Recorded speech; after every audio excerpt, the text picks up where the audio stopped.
Demi Allah gue gak sebagus dan sehebat itu. Cuma lu ngapain? Demi Allah ada baiknya dengerin omongan orang. Masukan maksudnya. Maafin tapi ngapain? Hola netizen yang tercinta. Beberapa waktu yang lalu Asila Maisa Putri Ramzi ramai-ramai menuai cibiran karena mengaku kesal kalau dirinya lebih dikenal sebagai anak Ramzi, bukan sebagai musisi. Dan baru-baru ini Asila kembali ramai dihujat netizen yang terhormat karena gaya bernyanyinya. Asila Maisa Fatihah, putri pertama dan satu-satunya Ramzi dan Afi Basalama ini terus menuai cibiran dari netizen yang berbakti. Yang terbaru, gaya bernyanyinya turut dicibir. Sejak awal meniti karirnya di dunia musik, Asila tidak mendapat sambutan hangat dari publik tanah air. Ia selalu mendapat kritikan pedas dari netizen yang budiman. Tidak sedikit yang menyebut kalau gaya bernyanyi Asila di atas panggung terlalu berlebihan. Asila tampak meluapkan emosinya yang membara ketika bernyanyi. Berawal dari saat ia melakukan promosi single perdananya yang berjudul Sanggup tampil di banyak orang, Asila justru ramai dicibir karena berlebihan kala menyanyi. Netizen yang tercinta pun menyebut suara Asila yang bagus menjadi tertutup karena gayanya yang terlalu berlebihan dan emosional. Bahkan tidak sedikit yang menyarankan ia berlatih lagi. Yang paling baru, belum lama ini Asila menyanyikan lagu Asal Kau Bahagia milik band Armada. Asila yang begitu emosional pun bernyanyi dengan ekspresi penuh kemarahan dan berteriak hingga menangis. Mendapati lagunya dinyanyikan seperti itu, Rizal, vokalis band Armada pun tidak terima. Ia tidak terima lagu ciptaannya itu dinyanyikan dengan marah-marah. Nah, gimana nih menurut netizen yang berbakti? Silahkan berkomentar ya. Santai aja, santai kayak gini. Suara gue gak enak tapi santai aja. Katakanlah sekarang bahwa kau tak bahagia. Aku punya ragamu tapi tidak hatimu. Gitu. Santai aja, santai. Yang penting tuh lagu nyampe terus kelar, gak usah marah-marah. Lagu lu marah-marahin, emang dia habis ngapain? Maaf ya Abi Ramzi, tapi demi Allah mau nanya ngapain mbak? Demi Allah gue tercengang tuh karena bingung dia ngapain. Kayak itu lagu tuh enak gitu. I see it, I like it, I want it, I got it, I want it, I got it. Demi Allah gue gak sebagus dan sehebat itu. Cuma lu ngapain? Demi Allah ada baiknya dengerin omongan orang. Masukan maksudnya. Maafin tapi ngapain? Ya Allah. Lu tuh mah ngapain? Joget cingkrak-cingkrak kayak gitu. Lagunya emang asing, bukan galau.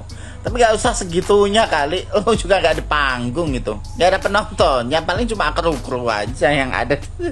Tolonglah, terimalah masukan dari teman-temanmu, dari netizen gitu loh. Lu ngapain coba kayak gitu? Gue pengen ketawa tau lah. Sumpah gue pengen ketawa lihat video lo. Lah menikudu bebeakan teh juralit jungkel menikudu tendangan maut segala rupa genah henteu. Mending kadang-kadang lagu Dol Sumbang, mending kadang-kadang lagu Lesti puguh deui. Hari ieu sat teu pararuh. Ya in my opinion gitu. Kalau menurut gue pribadi, Do itu kayak lebih nyanyinya tuh menggunakan teknik yang sangat emosional gitu. Emosi banget sampai berapi-api gitu emosinya. Ya sehingga rasa sebuah lagu itu tuh gak nyampe ke kita, especially ke pendengarnya gitu. Mungkin alangkah lebih baiknya menurut gue pribadi ya, seharusnya lu bisa dulu masuk ke dalam sebuah lagu itu, tahu dulu arti dan makna lagu itu, baru lu bisa padupadankan dengan sedikit emosi tapi tidak too much gitu. Sebenarnya di sini gue juga masih banyak belajar dan correct me if I'm wrong. Cuman ya we can see 2 years ago mungkin dia bisa jauh lebih matang lagi gitu. Gue juga bukan penyanyi handal atau apapun itu. Cuman menurut gue nyanyi pakai rasa tuh emang susah banget. Gak semua bisa masuk gitu. Tapi so far doi keren sih karena gue menghargai aktris penyanyi pendatang baru gitu.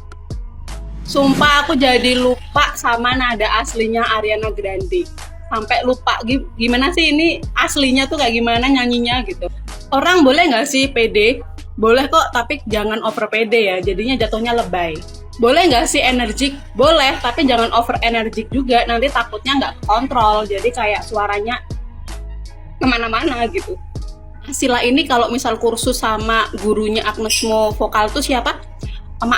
Mak Beta, siapa lah itu pokoknya aku lupa namanya. Itu pasti udah diketok sama mic gitu loh.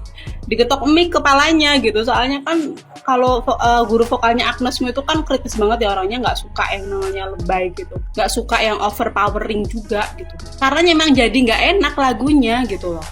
Padahal lagu ini kan genrenya itu kan kayak santai gitu kan.